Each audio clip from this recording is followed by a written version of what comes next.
안녕하세요. 매미가 성충이 되기 위해서는 땅속에서 3년에서 7년 동안 애벌레로 활동을 해야 한다고 합니다. 정말 대단하지 않나요? 인내는 쓰지만 열매는 달달하는 말이 괜히 있는 게 아닌 것 같습니다. 주식 투자 또한 그렇지 않나 싶습니다. 참고 인내하지 못하면 주식을 장기 투자한다는 건 어려운 일입니다. 대부분은 스트레스와 함께 중압감을 견디지 못하고 중간에 하차하는 경우가 많으니까요. 테슬라가 바닥에서 3,000원이었는데요. 그게 120만 원이 되기까지 10년이라는 시간이 필요했습니다. 초창기 토요타가 테슬라에 500억 정도 지분 투자를 했었던 걸로 아는데요. 중간에 2만 원에서 3만 원일 때 매도하고 손을 털었었죠. 몇 년만 더 기다렸다면 상상도 할 수 없는 수익을 챙길 수 있었는데 말입니다. 저도 그런 적이 여러 번 있습니다. 분명히 아직은 세력들이 한 번도 안 해먹은 주식이라 크게 시세가 날 것 같아서 5개월 정도 들고 있다가 지쳐서 매도를 한 적이 있는데요. 제가 매도하고 2개월 후에 20배 가까이 폭등을 하더라고요.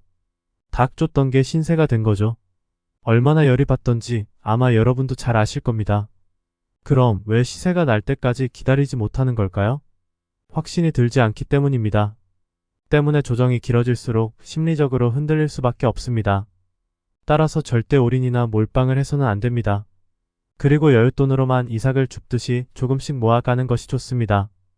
보통 바닥에서 조정 중인 주식들은 소외주가 대부분이죠. 특별히 호재가 생기지 않는 이상 급등하는 경우는 거의 없습니다. 수년간 지루한 조정만 있을 뿐입니다. 따라서 서두르지 말고 여윳돈이 생길 때마다 그때그때 조금씩 모아가는 게 좋습니다. 이 방법은 당장 돈이 없더라도 누구나 쉽게 실행할 수 있죠. 5,000원도 좋고 만원도 좋습니다. 담배가, 술가, 옷가, 커피가, 간식비, 여행비, 유흥비 등 일상생활에서 아낄 수 있는 돈으로 말입니다. 이런 주식 투자는 마음이 편합니다. 부담감이 없기 때문입니다. 부담감이 없는 주식 투자가 최고라는 걸 아셔야 합니다. 그래야 오래 버틸 수 있죠. 목돈으로 올인이나 몰빵을 하면 조그만 조정에도 깨갱입니다. 그럼 흔들리고 오래 버틸 수 없습니다. 사실 주식 투자는 있어도 그만, 없어도 그만인 돈으로 투자를 하는 게 최고입니다. 무리하게 욕심 때문에 목돈을 투자하는 건 좋은 방법이 아닙니다. 조정할 때마다 엄청난 스트레스와 중압감을 감당해야 하기 때문입니다. 주식 투자를 할 때 가장 이상적인 투자 금액은 얼마일까요? 그건 자신의 투자 금액이 모두 없어져도 신경이 쓰이질 않을 정도면 됩니다. 그 금액이 가장 이상적인 주식 투자 금액이라고 봅니다. 조정할 때마다 신경이 쓰인다면 그건 무리하게 투자했다는 신호입니다. 그땐 어떻게 해야 할까요? 신경이 쓰이지 않을 때까지 투자한 금액을 줄이세요. 간단하죠. 있어도 그만 없어도 그만인 돈으로만 주식 투자를 하세요. 바닥에 여윳돈으로 씨앗을 심으세요. 여기서 한 가지 힌트를 드리자면 세력들이 아직 안 해먹은 주식이 크게 갑니다. 제가 작년에 금양이나 에코프로는 손대지 않는 게 좋다고 말했었는데요. 시세가 이미 크게 났기 때문에 먹을 게 거의 없기 때문입니다. 금양은 500원짜리가 20만원까지 올랐습니다. 에코프로는 1000원짜리가 120만원까지 올랐습니다. 근데 더 오르기를 바라는 것이 말이 되나요? 기나긴 기간 조정과 가격 조정만이 기다리고 있을 뿐이라고 생각합니다. 왜 바닥에서 똥값에 쌀 땐 거들떠도 안 보던 사람들이 고점에서는 미쳐서 날뛰는 걸까요? 언론과 주식 전문가들의 사탕 발린 마케팅의 세뇌가 되었기 때문입니다. 그래서 돌격 앞으로 하게 되는 거죠. 주식 장기 투자는 바닥에서 해야 한다는 걸 아셔야 합니다. 불확실성 속에서 아무도 거들떠보지 않을 때 말입니다.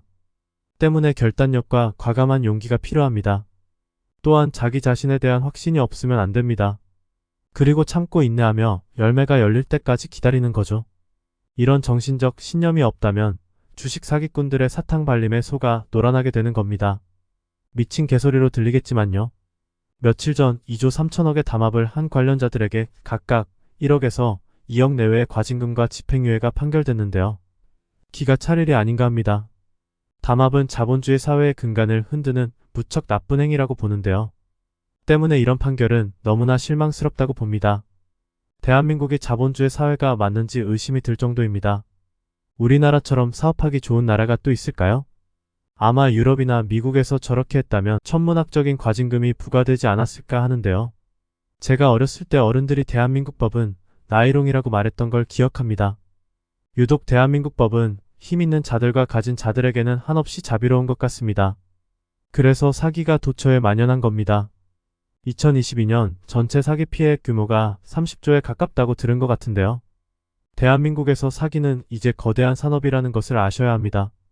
날로 지능화, 고도화되면서 점점 기승을 부리고 있습니다. 조금만 방심하면 털리는 겁니다.